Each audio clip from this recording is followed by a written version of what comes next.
Maria, chef du Vrai Changement, qui était pas là tout à l'heure, et bonjour à tous les panélistes.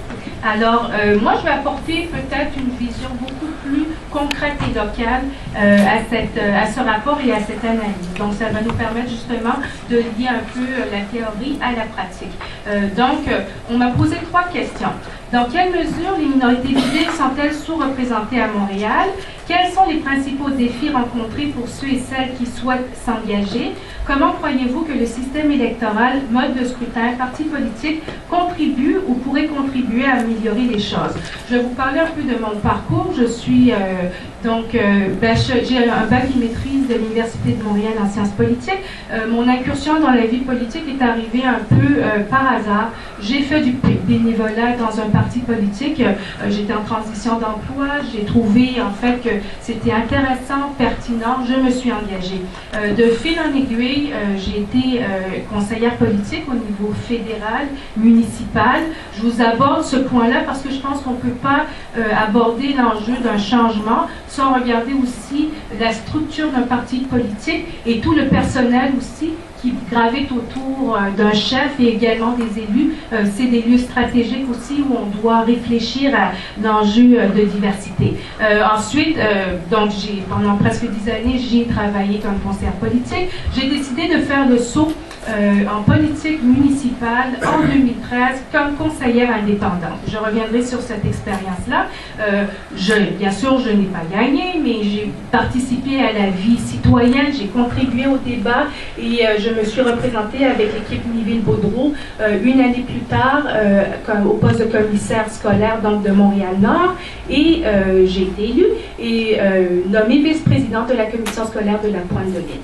Donc, dans quelle mesure les minorités visibles sont-elles sous-représentées? Monsieur Rotron nous avait invité le 5 avril dernier à une rencontre fort pertinente et je vais m'appuyer sur quelques chiffres pour illustrer un peu mon propos.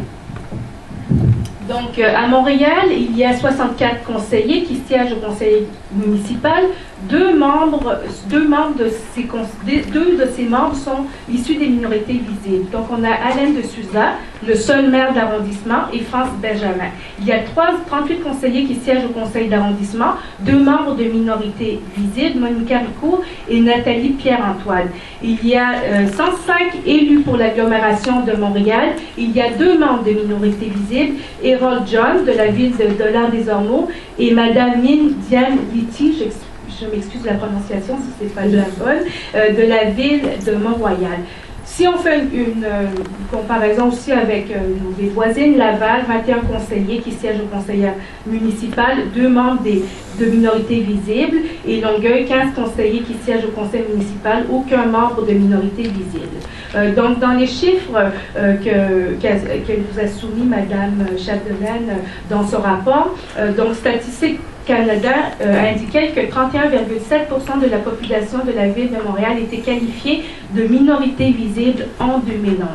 L'arrondissement ayant les proportions les plus élevées de minorités visibles, donc sont Saint-Laurent avec 50,4%. Ensuite, nous avons Villeray, Saint-Michel, Parc Extension avec 46,8%, Côte-des-Neiges, Notre-Dame-de-Grâce avec 45,8%, Montréal-Nord avec 42,9% donc de proportion de minorités visibles. Comment définit-on les minorités visibles? Donc, elles sont constituées de nombreux groupes divers. Elles sont essentiellement constituées donc de Québécois noirs, 28,8%, des Arabes, 20,11%, et réunis, ces 2 groupes comptent pour près de la moitié des minorités visibles montréalaises. Donc, on se rend compte qu'il y a encore énormément de travail à faire pour assurer donc une plus grande représentativité des communautés à l'intérieur des conseils municipaux. La réforme de mode de scrutin, effectivement, est une des voies et qui doit être considérée, qui peut apporter effectivement une plus grande influence sur l'équité, entre guillemets, par rapport à cette représentation. Dans les différentes données que Mme Chapdelaine a partagées, à la page 19, un des éléments qui marque peut-être la difficulté du mode de scrutin actuel, c'est l'indice de distorsion électorale au niveau du conseil d'arrondissement. Donc, Donc en 2009, elle montrait par exemple pour 2 arrondissements qui présentent la pire distorsion, donc Montréal-Nord qui a une distorsion de 0,48 et Verdun qui est la première avec 0,52. Aussi un taux de participation beaucoup plus faible des électeurs dans ces arrondissements.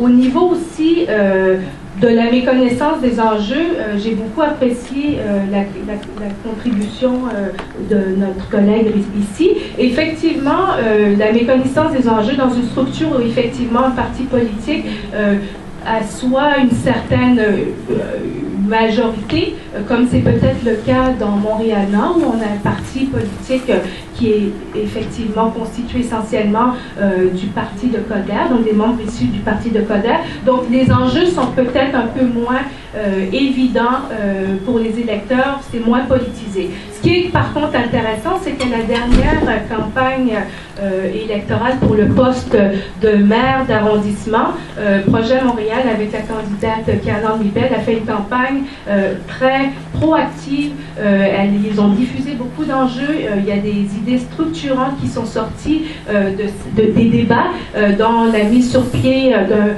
programme concret de lutte contre la pauvreté qui a été repris. Et on s'est rendu compte qu'au dernier conseil d'arrondissement, qui était le premier de la candidate de M. Coderre et Christine Black, que je salue, qui est une personne très compétente et inspirante, la salle du conseil d'arrondissement était comblée.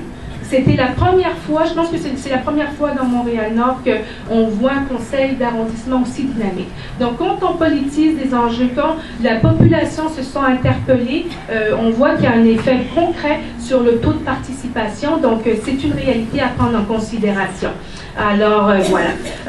Parmi les principaux défis rencontrés pour ceux et celles qui souhaitent s'engager, écoutez, on l'a déjà abordé, les défis sont divers et en même temps, il faut comprendre que les minorités visibles, que l'on soit d'origine africaine, haïtienne, arabe, latino-américaine, ce ne sont pas des groupes monolithiques. Donc, on ne peut pas les aborder en disant, on considère que cet enjeu-là va être partagé par le groupe et puis qu'ils vont voter. Non, il y a de la diversité, il y a des visions différentes, donc c'est un élément aussi à prendre en considération. Mais un des défis, par contre, qui existe effectivement, c'est quand même une méconnaissance de l'appareil politique municipal et l'enjeu de sensibilisation, d'éducation est donc très important à ce niveau-là. Je parlais aussi de l'enjeu aussi d'une méconnaissance et peut-être d'un désintérêt pour les enjeux locaux, parce qu'effectivement, il faut peut-être aller sensibiliser sur des enjeux qui vont toucher, que ce soit des enjeux liés à l'éducation, que ce soit des enjeux liés, en fait, la démocratie municipale, un peu comme la démocratie scolaire, est l'une des démocraties qui est la plus participative et puis la plus proche du citoyen. Donc, il y a plusieurs éléments qui peuvent rejoindre, qui peuvent être utilisés effectivement pour rejoindre l'intérêt des électeurs. Pour les candidats également, écoutez, à raison ou à tort, lorsqu'arrive l'échéance électorale, les candidats ici de la diversité considèrent qu'il y a beaucoup de compétition pour des candidature à l'intérieur de parti et des fois ils n'osent même pas approcher le parti pour soumettre leur candidature. Vous verrez qu'il y a eu quand même quelques candidatures, nous, dans Montréal-Nord, indépendantes. C'est le cas aux élections scolaires, c'était le cas aux élections municipales et ça montre aussi qu'il n'y a pas un désintérêt parce que depuis quelques années, à chaque élection, on voit que le nombre de candidatures augmente de façon significative et des candidatures issues de la diversité. Un autre des défis, je pense qu'il y a une absence de rapprochement des partis politiques auprès des minorités visibles. Donc, il y a un pont qui ne s'est pas fait et un pont qui ne s'est pas fait de façon constante, dans le temps, de manière durable. Donc, ça, c'est un élément très important à prendre en considération. Comment croyez-vous que le système électoral, mode de scrutin, parti politique, contribue ou pourrait contribuer à améliorer les choses? Je vais prendre une petite projet. On est quand même dans le temps. Parfait, j'accélère.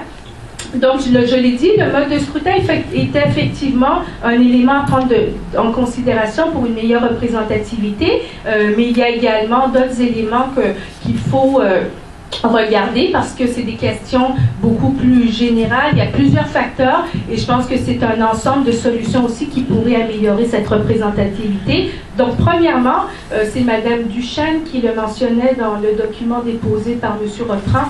Elle a raison, un véritable engagement des partis politiques. Avant tout, c'est, je pense, l'ingrédient essentiel pour aller de l'avant, pour réussir effectivement à faire ce pont avec les membres issus de la diversité culturelle et également présenter des candidatures intéressantes. Et un autre élément lié au parti politique, malheureusement, dans plusieurs élections, il y a parfois cette tendance à l'instrumentalisation du candidat issu de la minorité visible. Alors, ça veut dire, on va se dire les choses très franchement, ça veut dire à la dernière minute, en campagne électorale, une circonscription peut-être qui est plus ou moins gagnante, on fait appel à une candidature, mais ce ne sont peut-être pas toujours les espaces où effectivement les candidats pourrait avoir un réel impact électoral. Donc ça, c'est un élément important. Au niveau aussi du pont à établir, écoutez, moi je suis d'origine africaine, je fais partie du REPAF, qui est le réseau des jeunes entrepreneurs et professionnels africains.